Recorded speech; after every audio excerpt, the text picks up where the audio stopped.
Mr. Matheson, do you have an amendment at the desk Yes, I do, Mr. on this Chairman. title? Yes, I do. It's on Title II. Clerk will report the amendment. Amendment offered by Mr. Matheson of Utah. Without Page objection, the 329. amendment will be considered as read, and the gentleman is recognized to explain his amendment. Well, thank you, Mr. Chairman. As we discussed during this debate on Point of order. Mr. Chairman, could we get copies before it's discussed? Will, Mr. Matheson, you will hold a minute. The copies are being distributed now. Thank you.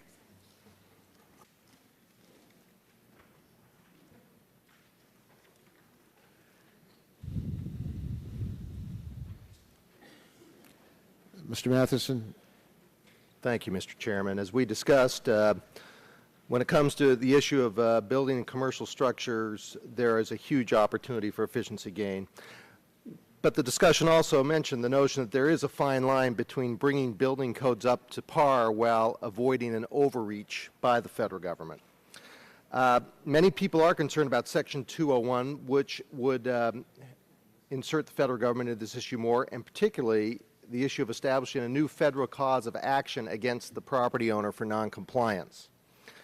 This is a significant departure from existing law and construction practice. It may have unintended consequences. Building owners shouldn't be held responsible for the deficiencies of state and local building codes, some of which have not been updated for years. When codes are tough, builders will build to those standards.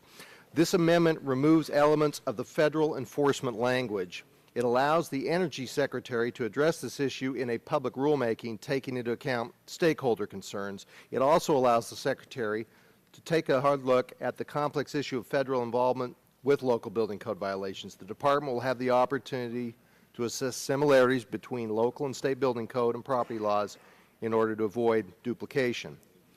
I would describe this amendment as a good first step. Personally, I still have some concerns about the stakeholder process and the degree to which the federal government would be involved or should be involved in this issue.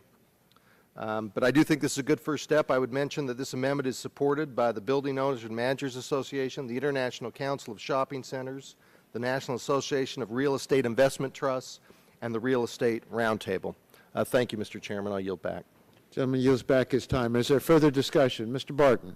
I'd like to ask the author and the council some questions. If this amendment is accepted and adopted and actually becomes law, what would be the enforcement agency of a violation? Would it be at the local level, or at the state level, or the federal level?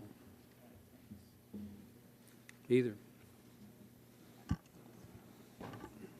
If a state or local code was certified, enforcement would be part of that code and be undertaken by the state or local code agency that had the code in effect.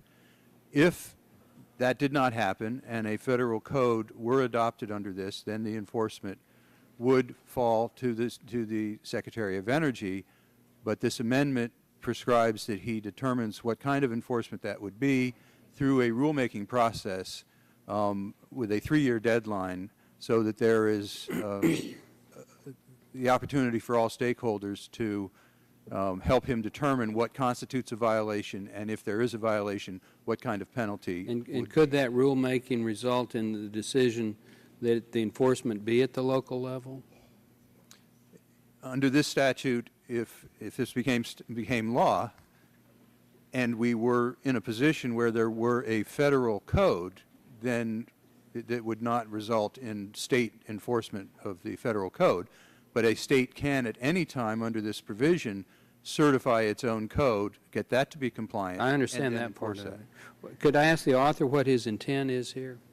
What is it that you're... Look, I think the effort here is to get stakeholders at the table and talk about what the best way is to go about doing this. And it requires that the Secretary would have to determine if it requires any additional statutory authority, and has to come back to this Congress to ask for it if they determine they need more statutory authority. As I said, I think this is a good first step. I may have some other issues with this too, but I think this at least takes away this new federal cause of action that I think was the most disconcerting aspect of the legislation that's written right now. With those questions answered, I think the minority is prepared to accept the amendment. Let's proceed to a vote on the Matheson amendment. All those in favor of the amendment say aye. Aye. Opposed, no. The ayes have it, and the amendment's agreed to.